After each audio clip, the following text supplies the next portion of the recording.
The live TV, सच सबसे आगे। नमस्कार, आप देख रहे हैं द लाइव टीवी। आपके साथ में हूं भुवन शर्मा। दोस्तों, उत्तर प्रदेश आजकल सुर्खियों में बना हुआ है।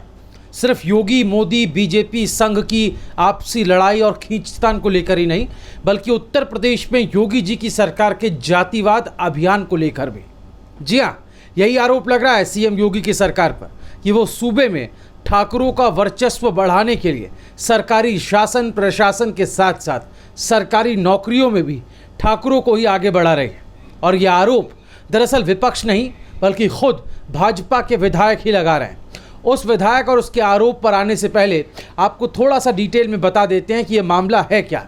आरोप है कि यूपी के बांदा कृषि विश्वविद्यालय में प्रोफेसर की जो नियुक्तियां हुई हैं उसमें सामान्य यानी कि जनरल कैटेगरी सामान्य जाति के कोटे में ठाकुर अभ्यर्थियों का ही सिलेक्शन किया गया है। दैनिक भास्कर की इस एक्सक्लूसिव खबर को पढ़िए दोस्तों। इसमें हेडिंग दी गई है कि बांदा में भर्ती घोटाला, कृषि विश्वविद्यालय में 15 प्रोफेसर्स की नियुक्तियां, उनमें से 11 एक ही जाति के। इस हेडलाइन को, इस हेडिंग के ठीक नीचे एक लिस्ट भी चस्पा की गई है जिसपे पीले रंग से जिन नामों को हाईलाइट किया गया है वो दरअसल ठाकुर जाति के ही अभ्यर्थी हैं जिनका सिलेक्शन हुआ। इसी आधार पर सवाल खड़े करते हुए भास्कर लिखता है कि ये टैलेंट है या जातिवाद। दरअसल 1 जून को जारी की गई कैंडिडेट की ये सिलेक्शन लिस्ट जिसमें आप देखेंगे तो आपको ये पता चलेगा कि बांदा की कृषि और प्रौद्योगिकी विश्वविद्यालय ने 20 भर्तियां निकाली थी। कुल 20 भर्तियों में से 18 सामान्य वर्ग और 2 ईडब्ल्यूएस कोटे की थी। इनमें 15 के सिलेक्शन हुए जिनमें से 11 एक ही जाति के। इन सभी नामों के आगे सिंह लिखा हुआ आपको दिखाई देगा। दैनिक भास्कर की खबर के मुताबिक नियुक्त हुए प्रोफेसर, एसोसिएट प्रोफेसर और असिस्टेंट प्रोफेसर हैं। इन पदों पर भर्ती हुई है। सामान्य वर्ग के 15 प्रोफेसर में से 11 ठाकुर हैं, जबकि एक ओबीसी, एक एससी, एक भूमिहार और एक मराठी शामिल है। साफ है कि यूपी में टैलेंट का गजब विस्फोट देखने को मिला है। अब सवर्णों में जूतम पैजार शुरू होगी। विकास दुबे एनकाउंटर के वक्त से ही यह हवा दरअसल तेज हो गई थी और धीरे धीरे योगी के खिलाफ ब्राह्मण वोटरों की नाराजगी उत्तर प्रदेश में इस कदर बढ़ गई है कि उसका आप अंदाजा इसी बात से लगा सकते हैं कि योगी सरकार में हुई इस नियुक्ति पर, इन अपॉइंटमेंट्स पर, इन सिलेक्शन पर योगी के विधायक ही सवाल खड़े कर रहे हैं। और सिर्फ सवाल ही खड़ा नहीं कर रहे हैं बल्कि मोदी से लेकर राज्यपाल तक को वो चिट्ठी लिख रहे हैं कि आप यहाँ ध्यान दीजिए। दैनिक भास्कर में भी इस बात का जिक्र है। पढ़िए, इसमें लिखा है कि इसी मामले को लेकर बांदा के तिंदवारी विधानसभा के बीजेपी विधायक ब्रजेश कुमार प्रजापति ने प्रधानमंत्री मोदी, राज्यपाल आनंदीबेन पटेल, सीएम योगी आदित्यनाथ को पत्र लिखा है। ये वो पत्र है दोस्तों जो लिखा है विधायक प्रजापति ने।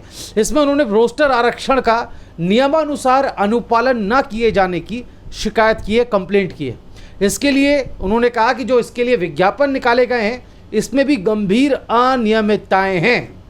भाजपा विधायक की वो चिट्ठी है जिसमें उन्होंने ये सब बातें लिखी। वहीं लगे हाथ इस सूबे के जो कृषि मंत्री हैं उनका भी बयान आप इस अखबार में जो छपा पढ़ लीजिए। कृषि मंत्री सूर्य प्रताप शाही से जब इस बारे में सवाल किया गया तो उन्होंने बताया कि ऐसा संभव नहीं लगता, फिर भी मैं इस मामले को कल दिखवाता हूं, आप मुझे लिस्ट भेज दें, ये उनका कहना है। बाद में उन्होंने मामले में जांच के आदेश दे दिए।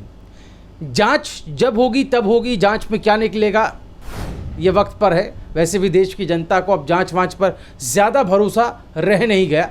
बहरहाल यूपी में योगी राज में जातिवाद अभियान में जो संघर्ष आने वाले वक्त में छिड़ेगा वो वाकई में बीजेपी की जड़ें और चूल्हे दोनों हिला देने वाला होगा। ये बात शायद केंद्र में बैठे बीजेपी की जो हाईकमान है वो भी अच्छे से समझ रहे होंगे, लेकिन वो आरएसएस के आगे मजबूर हैं जो कि इस वक्त योगी की ढाल बनकर उसके साथ खड़ा है। तभी तो इतने हो हंगामे के बाद खोलकर जो एक लड़ाई सामने आ गई थी उसके बाद भी योगी को टस से मस नहीं कर पाए मोदी। याद कीजिए दोस्तों, जब उत्तर प्रदेश में सपा का शासन हुआ करता था, सपा सत्ता में थी और अखिलेश यादव मुख्यमंत्री थे, तब बीजेपी के नेता यह आरोप लगाते थे कि यूपी में सरकार आंख मूंद कर यादव लोगों की भर्तियां कर रही है। लेकिन अब यही योगी सरकार में क्या हो रहा है सब सामने दिखाई देता है। लोगों ने इस घटना पर ट्विटर पर कड़ी प्रतिक्रिया दी। अजय गुप्ता नाम के एक यूजर लिखते हैं कि बांदा कृषि विश्वविद्यालय में योगी जी के जातिवाद को बेनकाब कर दिया। वहीं खान सर ऑफिशियल नाम का एक ट्विटर हैंडल है, उस पर लिखा है कि ये जातिवाद तो नहीं है। 15 प्रोफेसर में से 11 ठाकुर, मगर तथाकथित बुद्धिजीवी वर्ग चुप है, खामोश है। ये पहली बार नहीं है। 86 एसडीएम में 56 यादव होने की अफवाह मात्र पर दोषी करार दे देने वाला तमाम मीडिया जमात 61 जजों में 52 सवर्णों पर चुप्पी साध देता है। आरजेडी वेस्ट चंपारण नाम के अकाउंट पर यह लिखा गया है कि जातिवाद फैलाने में आसानी हो, इसीलिए जातिगत जनगणना जारी नहीं की जा रही। देश के तमाम बहुजन एकजुट हों, ये उन्होंने कहा। श्याम यादव नाम के एक यूज़र हैं, वो लिखते हैं कि अगर कोई व्यक्ति अखिलेश यादव के समय में 56 एसडीएम की झूठी खबर पर जातिवाद से त्रस्त दिखे, लेकिन बाद में योगी जी का समर्थन ठाकुर होने की बुनियाद पर करे, तो वो मानसिक गुलाम है। अरविंद दुबे नाम के एक यूज़र हैं, वो लिखते हैं कि शासक के लिए जनता में भेदभाव नहीं होना चाहिए।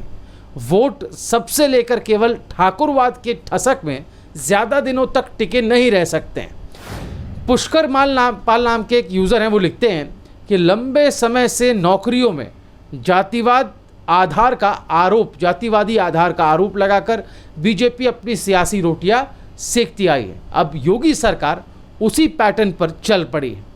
लिखते हैं कि हुजूर बताएं, ये जातिवाद ही है या आपका टैलेंट? तत्काल इसकी जांच होनी चाहिए। वहीं दोस्तों, जिस तरह से कांग्रेस के नेता जितिन प्रसाद को बीजेपी में शामिल कराया गया, जो कल पूरे दिन घटनाक्रम हुआ, उसे भी जो पत्रकार बिरादरी है, राजनीतिक पंडित हैं, विश्लेषक हैं, वो नाराज ब्राह्मण वोटरों को साधने की कवायद बता रहे हैं बीजेपी के। आज तक की पत्रकार चित्रा त्रिपाठी, इनको आप बखूबी जानते हैं, उनका ट्वीट पढ़िए। उन्होंने लिखा कि यूपी में 11% ब्राह्मण वोटर हैं, बीजेपी में इस वर्ग के बड़े चेहरे की कमी है। जितिन प्रसाद 1.5-2 साल से ब्राह्मणों को एकजुट करने की कोशिश में लगे रहे। ब्राह्मण दलित मुस्लिम गठजोड़ से कांग्रेस यूपी में अच्छा करने की उम्मीद कर रही थी, मगर जितिन के शंख बजाने का प्रसाद अब बीजेपी को मिलेगा। दोस्तों, उधर कल से लगातार बांदा विश्वविद्यालय में हुए इस भर्ती घोटाले के खुलासे से योगी सरकार निशाने पर है। इसलिए आज खबर ये छप जाती है कि ब्यूरोक्रेसी से सियासत तक के ब्राह्मणों को साधने की कोशिश में बीजेपी अभी और मिलेगी तवज्जो। अमर उजाला की ये खबर है। इस खबर में नीचे लिखा है कि यूपी में जाति की सियासत बहुत गहरी है। इससे मौजूदा बीजेपी सरकार में मुख्यमंत्री से लेकर मुख्य सचिव और अन्य अहम पदों पर ताजपोशी से समझा जा सकता है। बीजेपी ब्राह्मण वोट बैंकों को साधने के लिए कई और बड़े निर्णय ले सकती है, कई और बड़े फैसले ले सकती है। तो अब एक तरह से बैलेंस करने की कोशिश की जा रही है। जब एक्सपोज हुआ मामला, तो अब एक संतुलन बनाने की कोशिश, क्योंकि आने वाले वक्त में चुनाव भी सिर पर खड़े हैं, तो वहाँ भी जातिवाद का कार्ड खेलना है। तो जो ये कहा जाता है ना कि हम सिर्फ विकास की राजनीति करते हैं, ये सिर्फ जुमलेबाजी की तरह है, कह देने वाली बात है। जबकि हकीकत में ग्राउंड में आप देखते हैं कि कोई किसी से कम नहीं है। बीजेपी के शासन में भी खूब जातिवाद को जो है वो बढ़ावा मिल रहा, और गाहे बगाहे ऐसी खबरें जो हैं वो लगातार इन 5 सालों में आती रही हैं। लेकिन दोस्तों, इन सब के बीच जनता का सरोकार कहाँ है? जन सरोकार के मुद्दे कहाँ हैं? इस पर बात करने वाले कहाँ हैं? कहीं नहीं है। ना सरकार में है, ना प्रशासन में है, और ना ही मीडिया में है, क्योंकि अब सब बातें जातिवाद के इर्द गिर्द ही घूम रही हैं। दोस्तों, इस पूरे घटनाक्रम पर जो बांदा के कृषि विश्वविद्यालय में घटा, इसको लेकर के और तमाम जो घटनाक्रम बीते सालों उत्तर प्रदेश में हुए हैं, जातिवाद को लेकर के, या एक तरफा एक जाति को फ़ायदा पहुंचाने के और एक जाति के खिलाफ कदम उठाने के, इस पर आपकी राय क्या है? हम ज़रूर जानना चाहेंगे, कमेंट में हमें बताएं। द लाइव टीवी, सच सबसे आगे।